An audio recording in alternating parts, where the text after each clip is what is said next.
हमारे right programme बेरकाब के साथ में हम शाहिद जावेद। नाज़रीन, मुल्क में जो है महंगाई का तूफान और इसके अलावा पेट्रोलियम मसनूआत की अ, जो बढ़ती हुई कीमतें आवाम के लिए परेशानी का बायस हैं।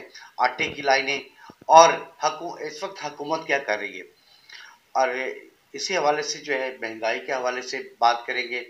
आइंदा क्या होने वाला है, इस हवाले से बात करेंगे। हमारे साथ मौजूद हैं साबिक चेयरमैन म्यूनसिपल कॉरपोरेशन जनाब मियाँ इजाज आमिर साहब। जी, बताइएगा कि मुल्क में जो है महंगाई का तूफान जो है आवाम के लिए जो है वो परेशानी का बायस है। लोग सड़कों पर लाइनों में मौजूद हैं, लेकिन आटा भी नहीं मिल रहा और हर तरफ से जो बेचैनी है। बिस्मिल्लाहिर्रहमानिर्रहीम। जी बिल्कुल शाहिद भाई, इसमें कोई शक नहीं कि इस वक्त एक बहुत बड़ा मसला है महंगाई पूरे पाकिस्तान में। ना सिर्फ पाकिस्तान बल्कि ओवरऑल पूरी दुनिया में ही एक महंगाई एक इशू सीरियस है, और खुसूसन हमारे जैसे मुल्क में तो इस वक्त आटा ले लें या बिजली देख लें या पेट्रोल देख लें, बाकी दीगर मामला देख लें, तो ये एक बहुत बड़े क्राइसिस है मुल्क में और जो जिससे हम गुजर रहे हैं। और मैं समझता हूँ कि इस पे जिस तरह से अभी वज़ीर-ए-आज़म साहब ने एक एपीसी भी बुलाई है और उस पर तमाम स्टेक होल्डर्स को इकट्ठा होना पड़ेगा, क्योंकि अब मुल्क मज़ीद तजर्बात का मुतहम्मल नहीं हो सकता। अब चाहिए कि सब स्टेक होल्डर्स को मिल के बैठें, तमाम उसमें अदलिया भी हो, इस्टेब्लिशमेंट भी हो, ब्यूरोक्रेसी भी हो, सियासतदान भी हो, तमाम जो स्टेक होल्डर्स हैं बैठें और बैठ के इसका हल तलाश करें। और यकीनन ये एक आने वाले दिनों में ये जो बहरान है ये मज़ीद बद से बदतर होता चला जाएगा और इसके सरेदस्त अभी इसमें कोई भी बेहतरी नज़र नहीं आ रही। तो ये और ख़ासकर जो सफ़ेद पोश तबका है जो वो बुरी तरह से पिस रहा है, और लोग इस वक्त हमारे पास भी लोग आते हैं और बताते हैं किस तरीके से उनका गुजारा हो रहा है, किस तरीके से लोग तंग हैं इस वक्त, अपनी रोटी को, दो वक्त की रोटी को लोग तंग हुए हुए हैं। तो मैं समझता हूँ इस पर हुकूमत को भी तमाम लोगों को बैठ के हल तलाश करना चाहिए और सियासत से बालातर हो के अच्छा, पाकिस्तान के। इमरान खान जो है इस कॉन्फ्रेंस में पीसी में नहीं आना चाह रहे, उसकी वजह क्या है? देखिए, खान साहब का तो वजह तो वही बता सकते हैं, लेकिन मैं समझता हूँ कि उन्हें भी अपनी सियासत को साइड पे रखते हुए ये चूँकि कौमी इशू है, इस पे तमाम जमातों को बैठना चाहिए। बेशक अपना पॉइंट ऑफ व्यू वहाँ पे आके वो दें, लेकिन इस मामले में मैं समझता हूँ कि उन्हें ज़रूर आके बैठना चाहिए और इस मुशावरत का हिस्सा होना चाहिए, और जो भी फैसले हों कंसेंसस के साथ हो, ताकि मुल्क जो है वो बेहतरी की तरफ जाए और मुल्क जो है इन मसाइल से निकले, उसका हल अच्छा, तलाश ये करें। कहा जाता था कि इमरान खान की हुकूमत जो है मतलब अनाड़ी लोग हैं, लेकिन ये तजर्बाकारों ने क्या किया आगे? हाँ, नहीं, इस वक्त जो मुल्क के जो हालात हैं वो तो मैं समझता हूँ कोई भी कितना भी आप खिलाड़ी ले आए, वो भी जितने तजर्बाकार लोग थे, आप जैसे पिछले वो देख लें, इनके जो वजीर खजाना थे पिछली हुकूमत के या मौजूदा के भी, तो सब फेल ही हुए हैं। तो ये जब तक ये मुल्क के ओवरऑल क्राइसिस से निकलेगा हमारे पल्ले ही कुछ नहीं है। हमारी इकोनॉमी का जो हाल है, जो हमारे पास इस वक्त ज़र मुबादला के मामला हैं, तो कोई भी जितना बड़ा रस्तू भी आ जाए वो मामला को नहीं संभाल सकेगा जब तक इस पे कुछ ऐसे स्टेप्स ना लिए जाएं जिसको लेके सब उसको इकट्ठे हों और फिर फैसले, सख्त फैसले, मुश्किल फैसले जिसकी बात हो रही है, मुश्किल फैसले करने पड़ेंगे। अब देखें, कल परसों से हम देख रहे हैं कि आईएमएफ ने कहा जी 17 से लेके 22 ग्रेड तक लोगों के असासे होने चाहिए। तो अब ये काम हम आईएमएफ के कहने पे क्यों कर रहे हैं, हमने खुद क्यों नहीं किया ये?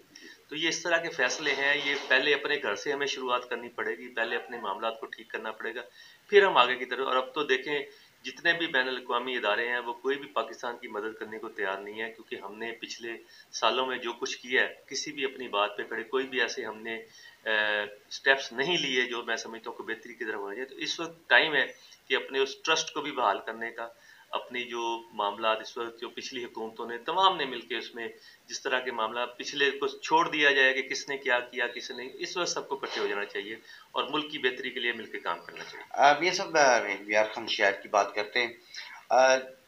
पिछला 4 साल दौर जो था उसमें एहतजाज देखे, लोगों के मसाइल देखे। रेलवे ट्रैक से परला जो एरिया है वो किजाफी कॉलोनी, मर्दरबारी, गुलशन उस्मान, ये सारे एरिए सीवरेज के पानी में डूबे रहे। तो अब सियासतदानों ने जो है वो सड़कों की तरफ जो है वो तो जो शहर की जो मेन सड़कें थी उनको, जो बनी हुई सड़कें थी उनको भी तमीर करवा दिया। लेकिन आपके दौर में जो है शहर नजर आता था, खूबसूरत शहर था। क्या वजह बनी इसकी? अमले की कमी थी या नाअहली थी या तवज्जो नहीं थी?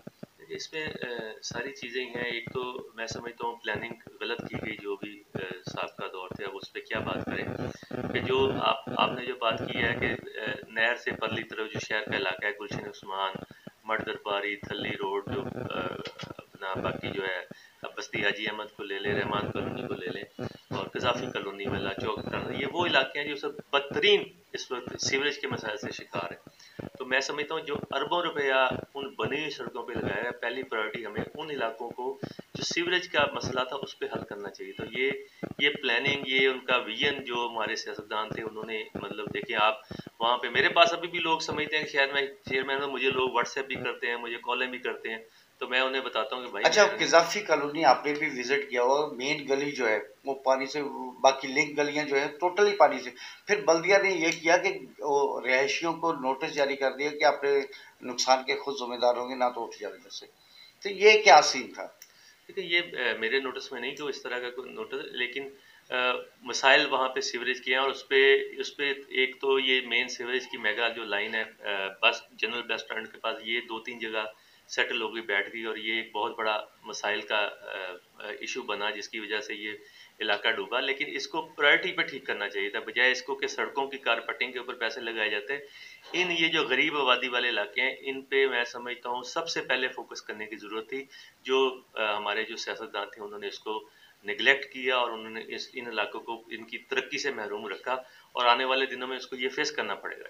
अच्छा, अब वोट जो है वो गरीब लोग ही ज्यादा देते हैं, टर्न आउट जो है तो गरीब इलाकों से ज्यादा होता है। तो इन लोगों ने जो है सिर्फ शहर को जो है खूबसूरत बनाया है, तो मतलब सड़कें जो है उनको, तो इसका खमियाजा जो है वो जी भुगतना पड़ेगा। बिल्कुल। अब देखें, जितनी आप मेन रोड देखें वहाँ पे तो कोई वोटर नहीं है, तो वोट तो ये इन इलाकों में है। और जो इस वक्त लोग बुरे हालात का शिकार हैं, खुसूसन जिन इलाकों की आप बात कर रहे हैं, तो वहाँ से तो मैं नहीं समझता कि इनको और ये मुंह छुपाते फिरते हैं वहाँ पे। ये जाने को कोई बंदा ये जाके तो दिखाए उस इलाकों में कि लोग किस तरीके से इनको वेलकम करेंगे वहाँ पे। अच्छा, आपके दौर में जो तरक्याती काम वो कौन कौन से थे जो अहम है?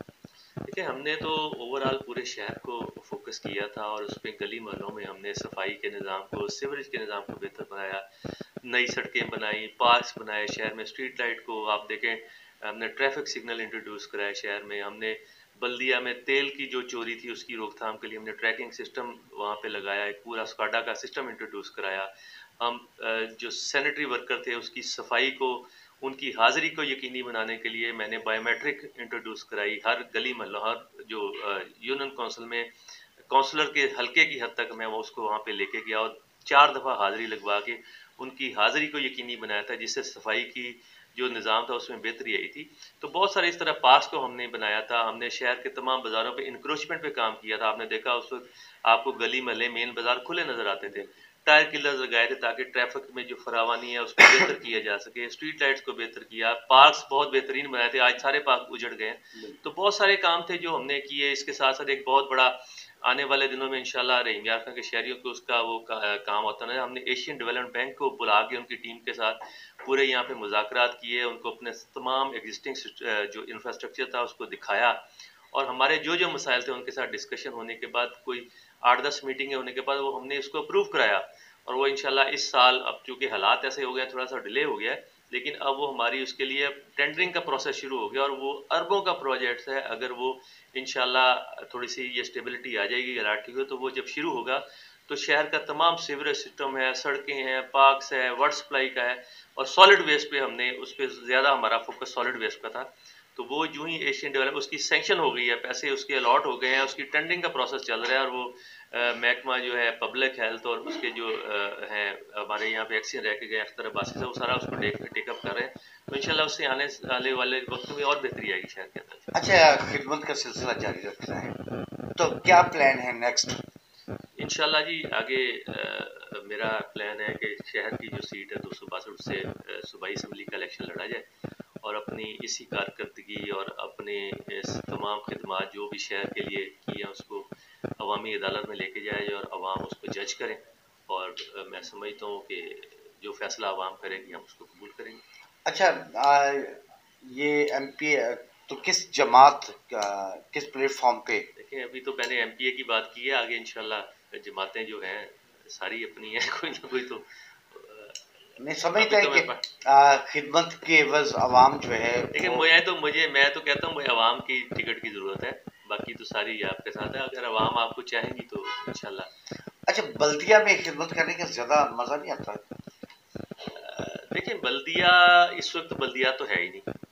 और मैं समझता हूँ जितनी ज्यादती तमाम हुकूमतों ने बल्दियात के साथ की है वो शायद किसी ने ना की हो। इस वक्त कोई बल्दियाती निज़ाम नहीं है और बल्दियात को तबाह कर दिया गया, जो कि सरासर ज्यादती है अवाम के साथ। बात सारे जमहूरियत की करते हैं, बात सारे जनाब लोग अवाम की बेहतरी करते हैं, और ये वो सिस्टम था बल्दियात का जो वो उन अयूब खां के दौर से चला आ रहा था। और आपने उस सिस्टम को ही बेड़ा गर्क कर दिया, उसको टोटली से। और रोज आप पिछले 4 साल में देखें, 5 मुख्तलिफ सिस्टम है कि लाए गए और फिर ख़त्म किए गए, फिर लाए गए। अब फिर एक 1 यूनिट बना दिया गया। अब जिले पूरे को एक बंदे के हवाले कर दिया गया। मुझे बताएं, जो बंदा लियाकतपुर से कुछ छोटा सा काम होगा, वो आएगा, सारा दिन सफ़र करके आएगा, यहाँ साहब मिलेंगे नहीं, और फिर वो एक 2,000 रुपए का या 2,000 का बिल भी होगा, वो भी उसकी अप्रूवल के लिए उसे पूरी दिहाड़ी लगा के उससे ज़्यादा उसको खर्चा लगाना पड़ेगा। तो ये इस तरह के पता नहीं दफ्तरों में बैठ के फैसले कर दिए जाते हैं, और जो ग्राउंड रियलिटीज़ है उनको नहीं देखा जाता। इस वक्त कोई बल्दियाती निज़ाम नहीं है, करप्शन का बाजार गर्म है, अमले को कोई पूछने वाला नहीं है। लोगों के घरों में, अफसरों की कोठियों पे लोग हैं। अभी 57 बंदे पिछले दिनों ने रखे हैं, जो मकामी हमारे थे पार्लियामेंटेरियन, उन घरों में बैठ के उनके ऑर्डर तकसीम किए हैं। वाइट कलर वाले वो लोग हैं, वो सफाई पे आते नहीं हैं, और वो घरों के अंदर ये लाखों रुपया फिर इदारे पे बोझ है। तो ये सबको अपना जिम्मेदारी समझनी चाहिए। लोगों को देखें, ये सफाई के बंदे हैं, सफाई की सीटों पे बंदे हैं, वह सैनिटरी वर्कर हैं, तो इन्हें फील्ड में आना चाहिए, शहर की सफाई करनी चाहिए, ना कि वो अफसरों के घरों में या सियासतदानों की कोठियों पे जाके काम करें। तो इसलिए मैं समझ बल्दियात को फ़ाल होना बहुत ज़रूरी है, बल्दियाती इलेक्शन होना बहुत ज़रूरी है, और एक मजबूत अच्छा, बल्दियाती निज़ाम निज़ाम। कौन सा जो परवेज मुशर्रफ साहब ने जी, मुतारफ निज़ाम करवाया था? इसमें कोई शक नहीं, वो निज़ाम बहुत अच्छा था। उसमें बेहतरी की गुंजाइश थी, उसको मज़ीद बेहतर किया जाए, क्योंकि पहली दफ़ा इंट्रोड्यूस हुआ 2001 में।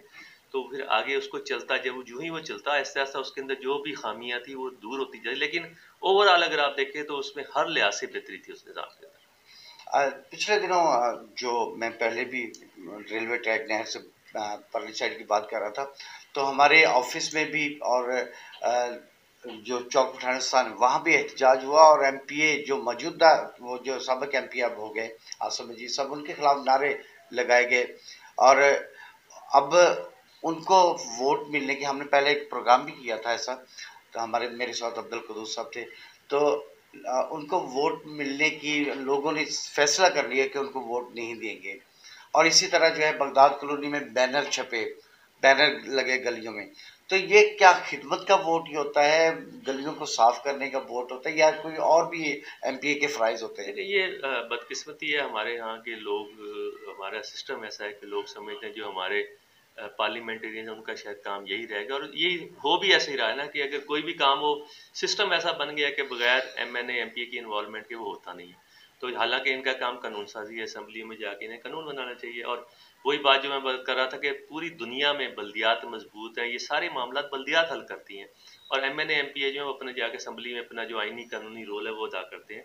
लेकिन हमारे यहाँ पे उलट है काम, और सारे मामला जो है वो जो ही हुकूमत आती है तो एमपी एमएनए के हवाले बल्दियाती इदारे भी कर दिए जाते हैं, और फिर लोग इस तरह से मुश्किलात का शिकार होते हैं। बाकी जो आप बात करें लोगों के वोट देने की, तो वो आगे इलेक्शन आएगा तो फिर पता लग जाएगा कि लोग उनके साथ क्या करते हैं। जी नाज़रीन, प्रोग्राम का वक्त खत्म होता है। मियाँ इजाज़ आमिर साहब, आपका बहुत शुक्रिया। इजाज़त चाहते हैं। अल्लाह हाफ़िज़।